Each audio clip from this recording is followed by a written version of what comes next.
Hello everyone, how are you doing? Welcome to Practical Math B. We are on week 6 lesson about distribution of income.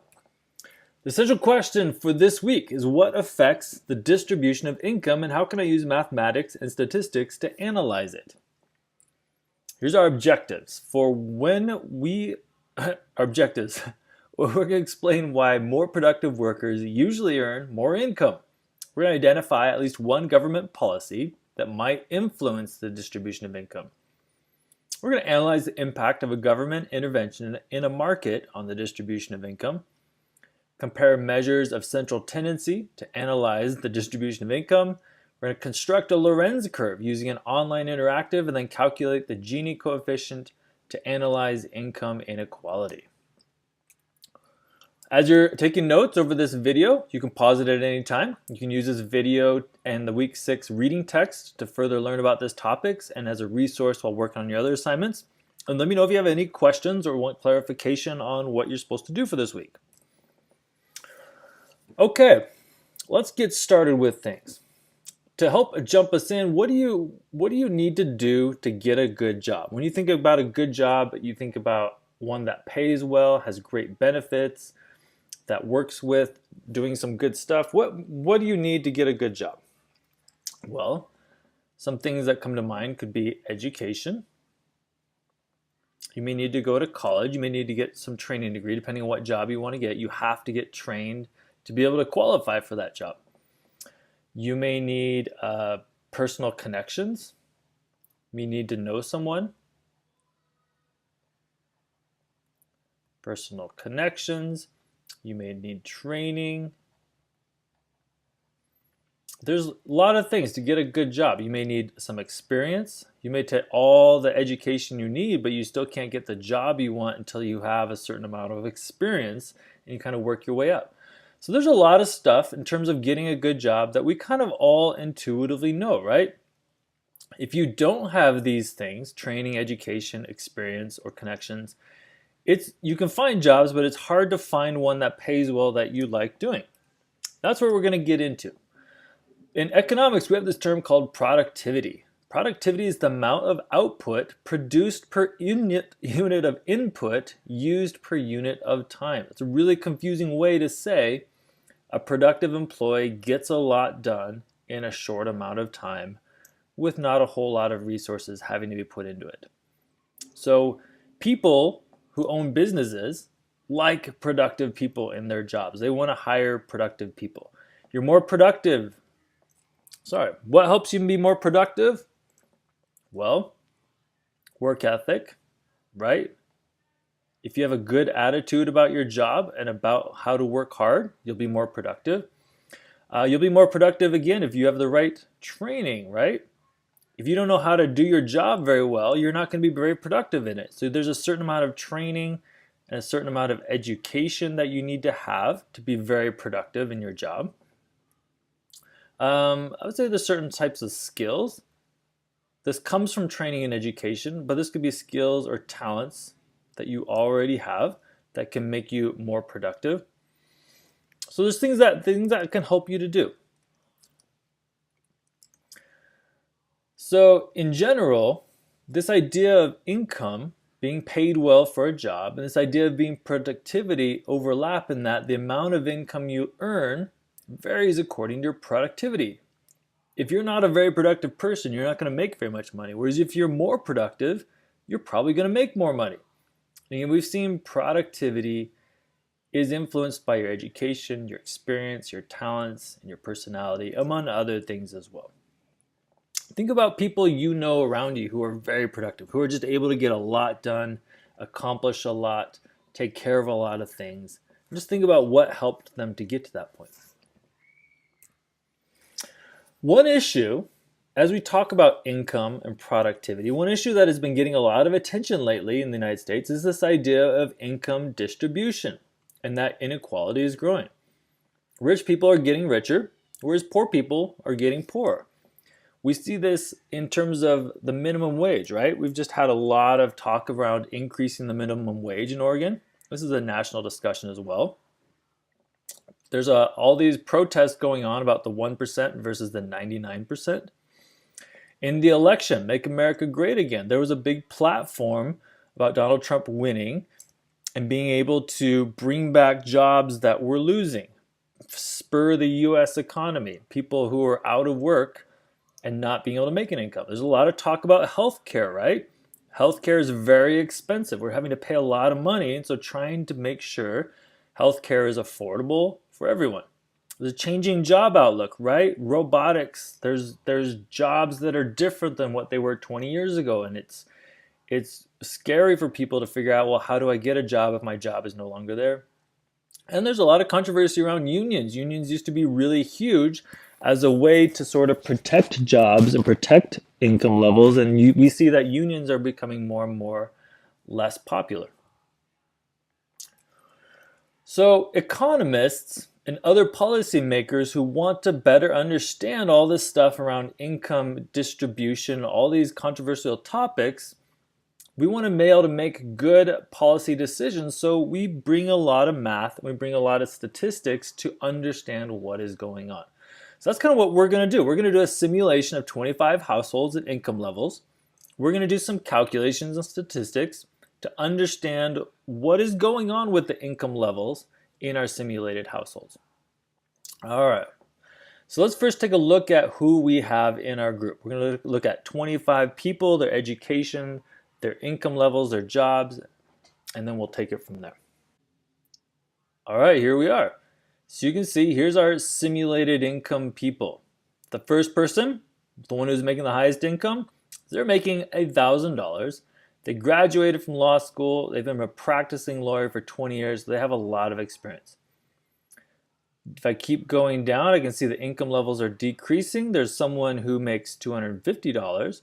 They're currently working on their master's degree and they're a mechanical engineer. So again, they're getting a high level of education and they're getting a pretty high paying job. Not as much as the lawyer, but still a decent amount. It keeps going down and down and down. There's someone who is a sales manager who has their bachelor's degree. They make $175. Keep going down and down. There's a $95. They have a bachelor's degree and they're a garbage collector. Keep going down. There's someone who makes $43. They have an associate's and are going for a bachelor's at night. So they're continuing to work on their education. During the day, they're a hotel manager. Keep going down. There's someone whose income is $28 and they give private ballet lessons. They did some education, got their associates. There's someone who's $10 income level. They have no formal education. That means they made it to high school but nothing beyond, and they occasionally sell crafts they make. All the way down to someone who makes $0. They did not complete high school and they do not currently have a job. All right, so wide range of income levels, experiences, training, and different jobs, right? Generally up at the high income levels, probably jobs that you'd be more interested in. Although you can see here's someone who makes $800. They only did high school, but they own a daycare. So despite not having the traditional high amount of college or experience, they may have other talents or other experiences that are really contributing to them being a really productive person, and they were able to really come up with a daycare business that is making them a lot of money. So these are kind of a representation of 25 different households, some who make a lot, some who make a little, and they're kind of what we're going to work with in terms of looking at this idea of distribution of income and using math to understand what's going on. So here we go. We took all of the job incomes, and what it is, I made a chart showing all the income levels. So we're going to help us organize what we're doing. A chart is a great idea to start organizing the information we're given whenever we're trying to do some math. The first thing we want to figure out is, let's split this into what we call quintiles, right? It's helpful to understand some of the math going on if we're able to sort of split it into different groups. So we're going to say into 5 groups. So there's 5 groups of 5. We're going to call this quintile 1, quintile 2, quintile 3, quintile 4, and quintile 5. And each quintile represents 20% of the population. So when we're looking at the distribution of income, we're looking at different groups and we're going to say, okay, how much does the top 20 20% make? How much does the next 20%? And use it as a comparison. And when I say Qs, these are all quintiles because we're separating our population into groups of 20% or to 5 equivalent groups. So there's my 5 quintiles of 20% of the population. Let's look at each quintile group and see how much total they make. So if I add all these up, 1,000 plus 800 plus 600 plus 500 plus 375, I'm going to use my calculator. 1,000 plus 800 plus 600 plus 500 plus 375. I get a total of $3,275. That is how much total money this group makes as a combined group. Let's compare that to the bottom quintile right here. Let's add up 18 plus 15 plus 10 plus 5 plus 0, and they make a total of $48. So already you can see there's different income levels, there's some different distributions. There's something in this group where they're more productive, they're getting paid more for what they know and are able to do or have in our society. And this group doesn't have that, so they're not as productive. They're not producing as much, and so they're not getting paid as much for what they're doing. So we can continue on with the math. We can add up all these different groups. I do know that when you add all of them together, you get a total of $5,140. That represents all the money that is made by all of the people groups in our simulation. Well, the next thing we like to calculate is if this much money is made and each group earns a certain proportion of that, what percentage of the total do they make? What this percentage is, it's not going to be a percentage of, we're going to find a cumulative percentage. So what I'm going to do is I'm going to take this $48 by quintile 1. They make 48 out of the $5,140. So if I divide that, 48 divided by 5140, I get that that is equal to 0.293%. So this last quartile group, they make less than 1% of all the money in the economy going on for this proportion. So they don't make very much, right? Less than 1%. Quartile 2, let me add all these up. So that's 75 plus 50 plus 43 plus 33 plus 28. They make $229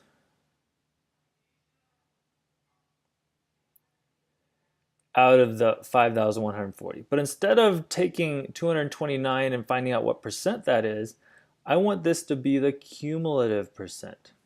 It'll make more sense as we get into some of the graphs and other mathematics, but this is going to be the accumulation. So right here, I want to find what percent is the economy of both quintile 1 and quintile 2. So I need to add the $229 this group makes plus the $48 the last group makes and divide that by 5,140. So 229 plus 48, that's going to be 2,077 divided by the total, 5,140. And we see that we get there, it's 5.39%. So this number right here means that 5.39% of all the money earned is from the groups quintile 2 and quintile 1. Again, it's accumulation. As we go on and go on, we'll see that this last percentage is going to be exactly 100% because it represents all 100% of the money is made by all the groups in quintiles 1 to quintile 5. So there we go. There's just starting some math. We're getting some totals.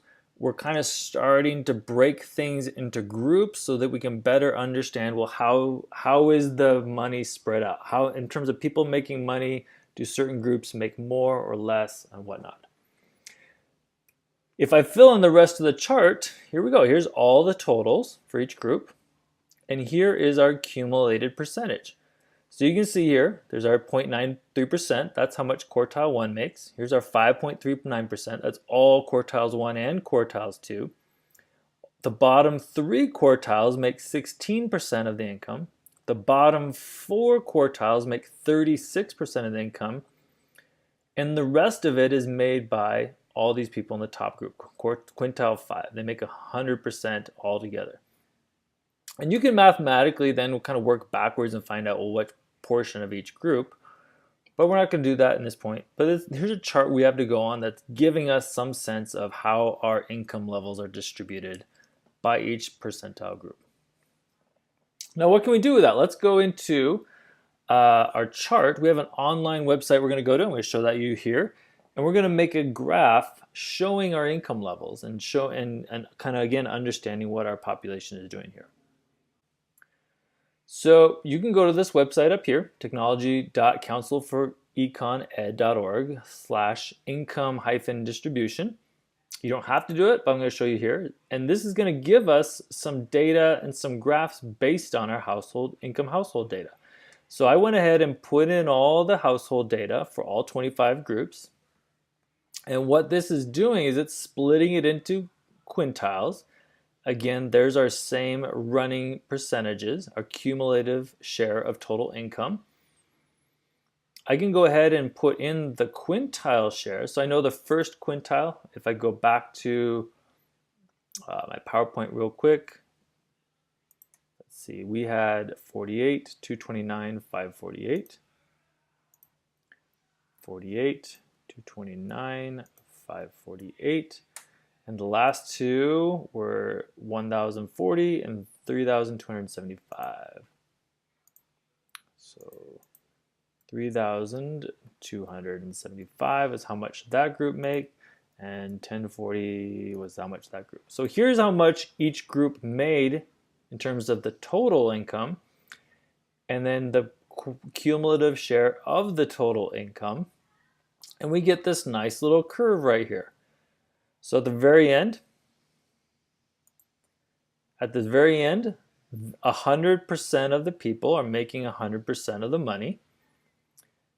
In the 80th percentile, so the bottom 80% of the people, that's right here, so 20, 40, 60, 80%, they're making 36.28% of all the money. The bottom 60%, so 20, 40, 60, are making 16%. So these numbers right here in our chart, our quintiles, are used to make kind of this curving growth showing what we call a Lorenz curve. And it's just showing in terms of proportionally how much each percentile is making of the income.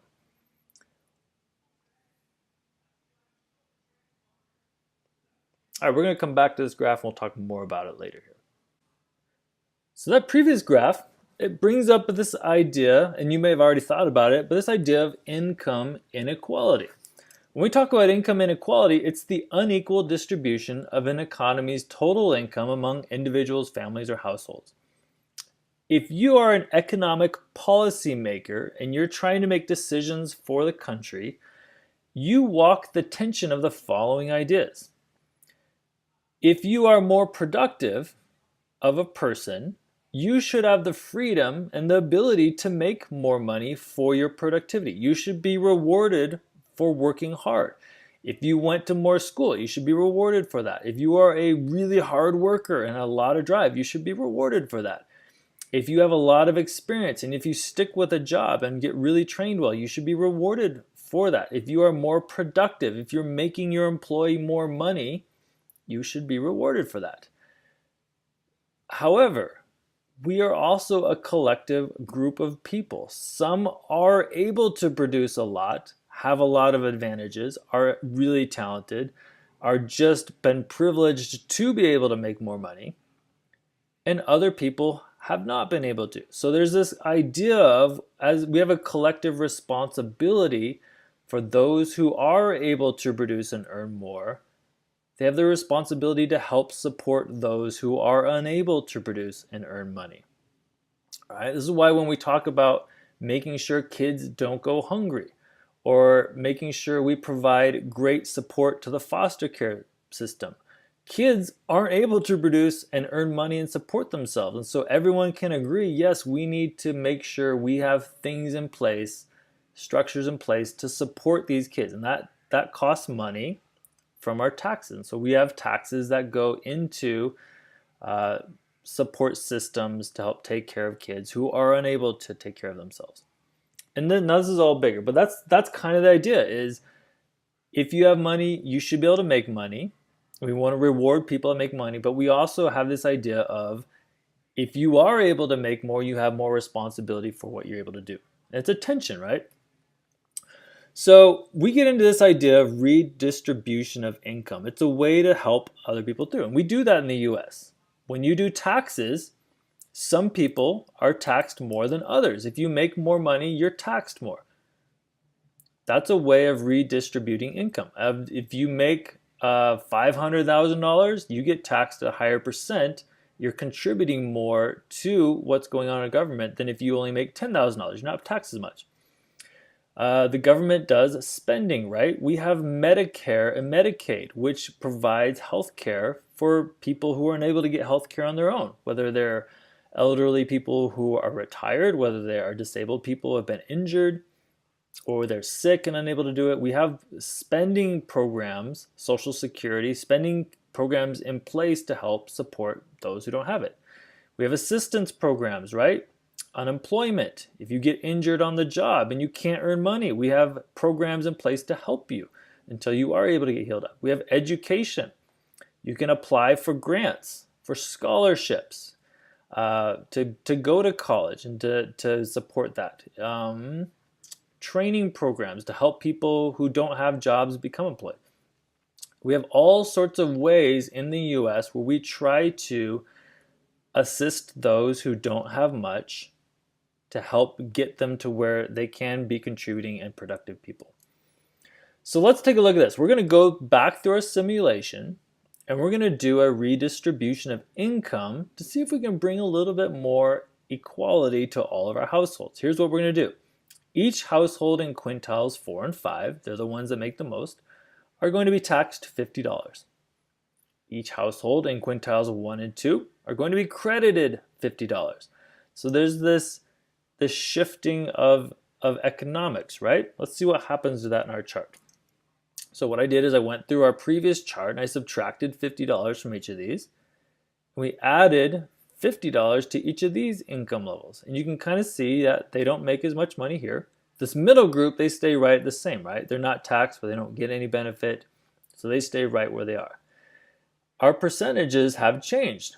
Remember our lower group only made less than 1% previously? Now they are making over 5% of the economy. So they're getting a little bit more of a little bit bigger slice of pie, if you will, bigger chunk of it.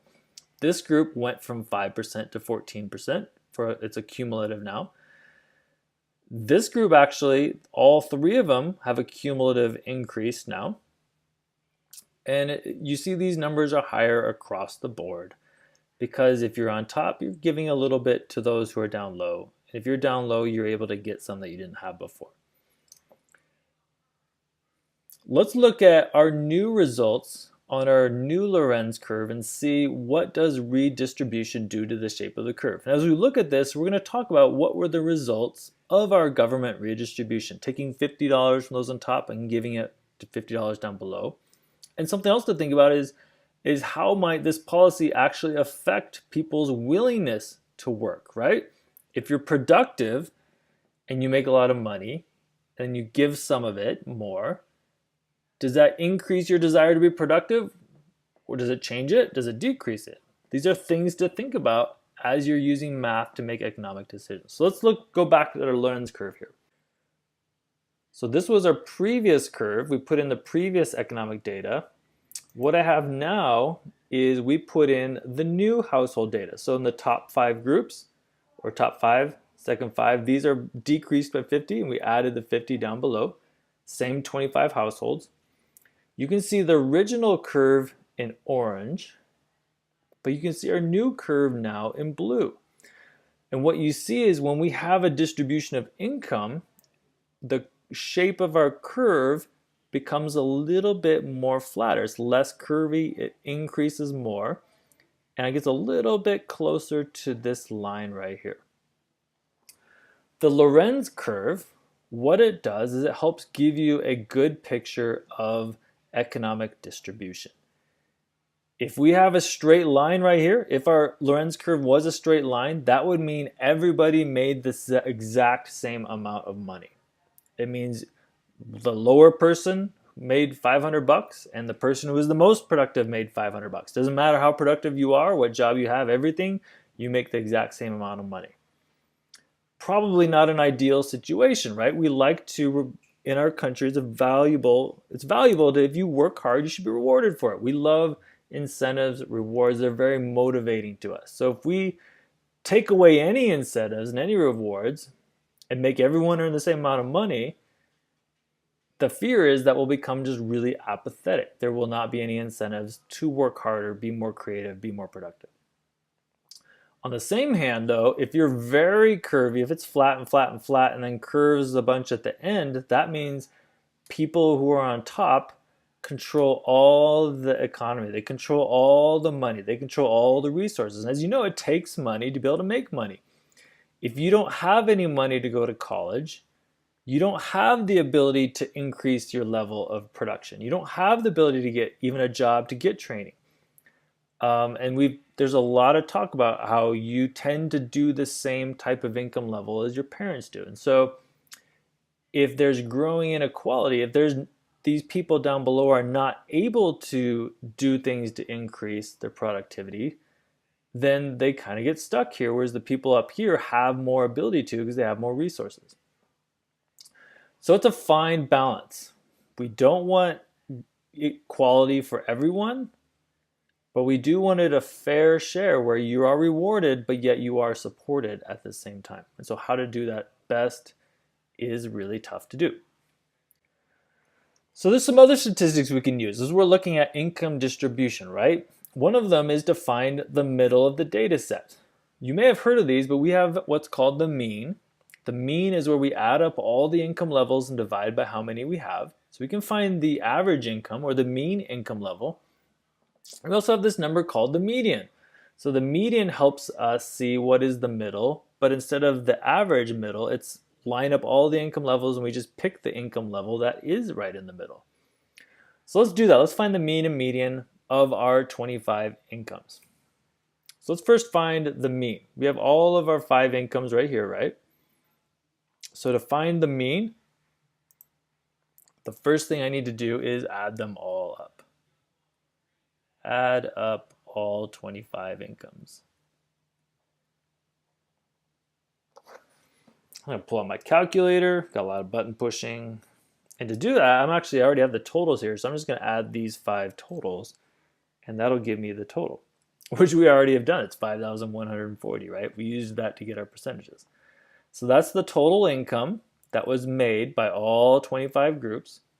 If I divide that by 25, we can find that on average, 5,140 divided by 25, on average, the average income level is $205.60.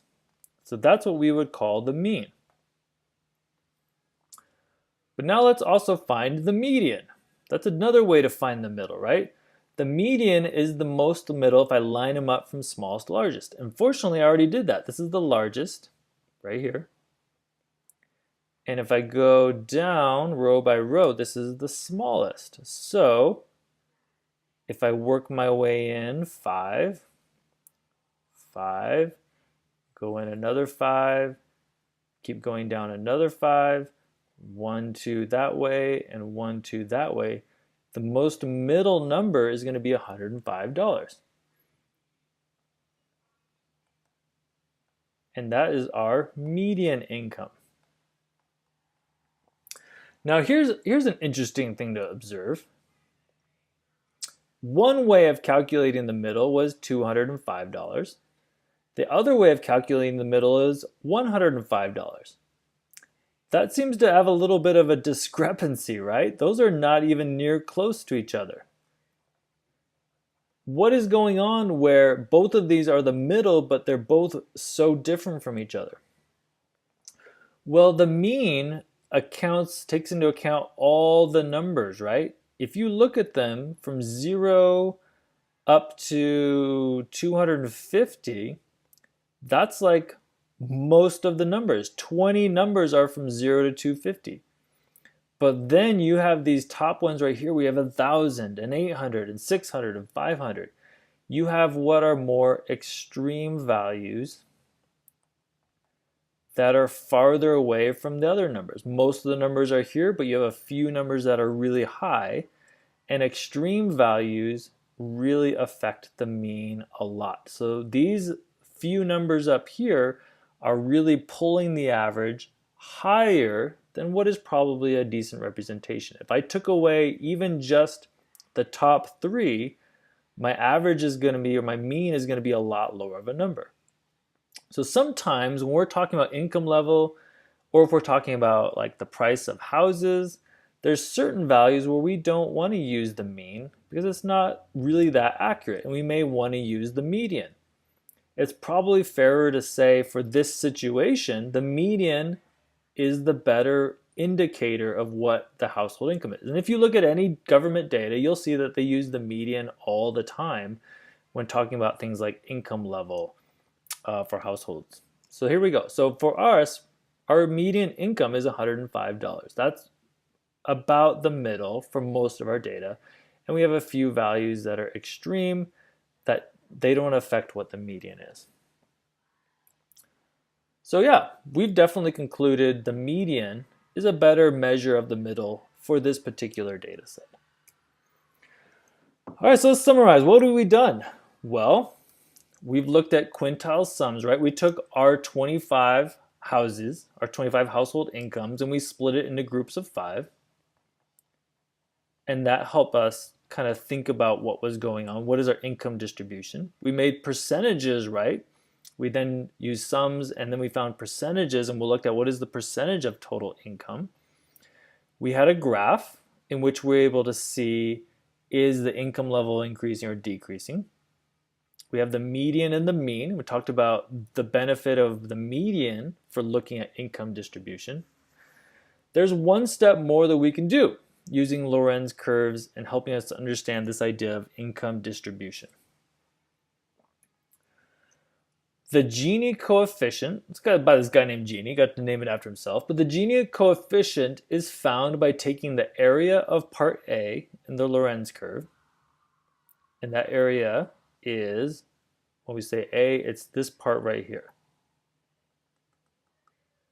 So again, remember on our Lorenz curve, this line right here represents the potential for everybody making the same amount of money. There's no inequality at all. This line right here represents our percentile changes, right? The cumulative percentiles. So people who make more get a higher share. People who make less have a less share. And if we find this area of A,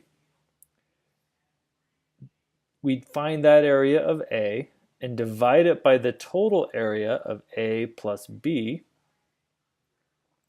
And that gives us a nice ratio, right? That's what we call the Gini coefficient. The Gini coefficient.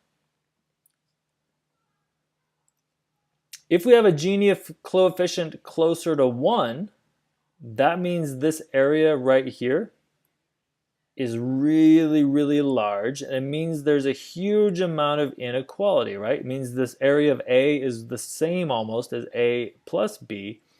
So if it's really large and closer to 1, there's a high income inequality. It means there's some rich people who have it all and then a ton of really, really poor people. A Gini coefficient closer to 0 means that this A, this proportion right here, is really small, and so the side B means the curve is really close to the line of inequality. So if it's closer to 0, it means there's low income inequality. It means everyone's making a pretty healthy amount of the inequality. Some may have more, some may have a little less, but in reality, people are getting a good amount. There's not a huge amount of inequality.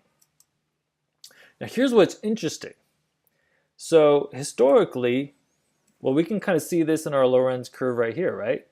So if I look at this original curve right here, was our original 25 household incomes, right? But then we did a redistribution of income. We taxed those at the high end by $50 and they gave them to people on the low end. So it was a redistribution. And we can see the curve became less curvy. It's still curvy, so people at the top still are making a bigger percentage of people over here are more productive and making more money. People down here are not making as much money, but it's a little less. So we would see that there's more equality now based after our redistribution. Now here's what's interesting. Here is a historical index of the Gini coefficient in the US. So historically, what do we see? Well, from 40s to 50s to 60s, up until right here, there was kind of a general trend of more equality, right? For whatever reason, in the 50s and 60s, there was not as much inequality. There was a really healthy middle class. When people talk about the 60s, they talk about how there were a lot of really good manufacturing jobs. You didn't have to go to college. You could get a really good job out of high school and make a good amount. Families didn't have to have both the mom and dad, or they didn't have to have dual incomes. People could afford a house and a car. There was more inequality on low. People still made more money than others, and some people still made less, but there was more inequality. But then what you see is, in overall, there's this trend of inequality growing again, right? Spiked up there at one point, but overall, there's more inequality. So now if you look at right here in 2014, we're closer to a 0.42 on the Gini index. So look at this. And so as we've been having all these discussions about, man, we need to increase the minimum wage, or wow, there's a growing inequality gap, or wow, it's so expensive for healthcare, it's so expensive for everything. The squeezing middle class is not able to afford it. You see that reflected here. There's more people who are rich. The richer have more of the money, have more of the share of the economy. The poorer people don't have as much money. And so that's causing a lot of these conversations, right? Do we do this? If we do more redistribution, what is that going to do? There's a lot of people up here who don't want redistribution because they say, I've worked really hard, I make what I make. I don't want all my money going down to these other people who don't make as much. So there's a lot of conversations around how do you best go do it. But you can't deny, like mathematically, for whatever reason, we are more unequal in the US compared to what we were 50 and 60 years ago. So in conclusion, we got all this math, right? We can do percentages, charts, graphs, the Gini index. There's a lot of math that we can do to clearly see how our income is distributed in the US and what percentile, top 20%, bottom 20%, etc., how there is a growing inequality in the United States. And that when we make decisions about income, taxes, support systems, Social Security, healthcare, etc., all these decisions we need to make, we need to use math to help us understand what exactly is happening. And not only that, we can also use math to see how effective some of the measures we are taking. Maybe we do some redistribution. Maybe we provide more scholarship aids so people can go to college. For example, like what if we make college more affordable to people? That's a thing right now, is making community college free for everyone. We may say if you have a certain income level, you get to go to college for free. Well, then mathematically, we should hope to see that over the next 5 or 10 years, that the increased support for education, as we're putting money in for education by the government from our taxes, does that actually translate into less inequality? Do the people in the bottom 20%, bottom 40%, do they have higher productivity and higher income levels? Does it really help create an economy that is not as unequal, but has a little bit more inequality throughout it? that would be our hope. But hopefully you have some of the ideas now about how economists use math and use mean, median, they use graphs to help make economic decisions. All right, so summarizing what we did. We kind of talked this idea about what makes a productive worker earn more income. We looked at some of the government policies that influence the distribution of income. We looked at the impact of a government intervention, right? What if you tax people higher who make more and tax people less? What effect does that have on the distribution of income? We looked at central tendency, finding the mean, finding the median, and looking at which one was better.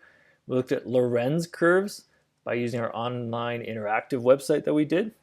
And then we calculated the Gini coefficient and even looked historically at what is going on in the United States mathematically with income inequality. Hopefully this was helpful for you. You had some good ideas around how we use math applied to finances and decision making. And let me know if you have any questions.